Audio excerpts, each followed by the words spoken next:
2023 was a very tough year for millions of people around the world for many reasons, the most prominent of which was rising prices or inflation. Inflation itself is not a problem. On the contrary, it is necessary for economic growth. However, inflation becomes a problem and a danger when it exceeds certain levels, causing rapid erosion of people's purchasing power, which negatively affects their standard of living. This is why many studies point to high inflation as one of the main sources of concern and anxiety among people. Rapidly rising prices affect people's mental health and make them fearful of the future.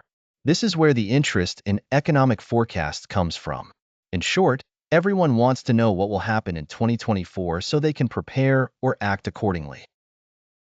However, given the current global conditions, predicting the future of the economy or prices even a week ahead is, in reality, a nearly impossible task.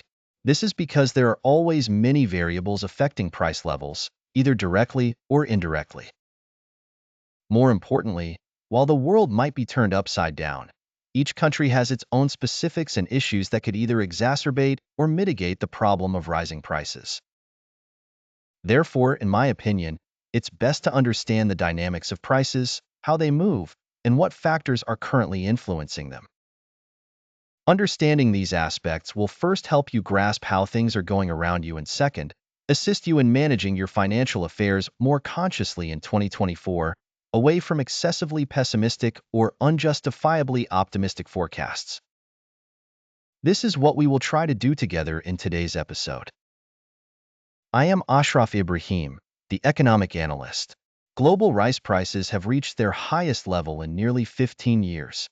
Thai white rice with a 5% broken grain rate, considered the benchmark for Asia, reached $669 per ton in January. This is a price the world hasn't seen since 2008. This is actually a piece of news that should concern many people, especially since rice is the most widely consumed staple food worldwide. Although almost everyone eats rice, not everyone is equally concerned about its price. Poorer or low-income individuals are always more concerned about food prices compared to the rich because the poor spend a larger portion of their income on food. This is not a flaw of the poor or a virtue of the rich. It's simply that those with less money can only afford to cover the SE, with food being at the top of that list. Thus, the poor's focus on food prices is related to their ability to meet their nutritional needs.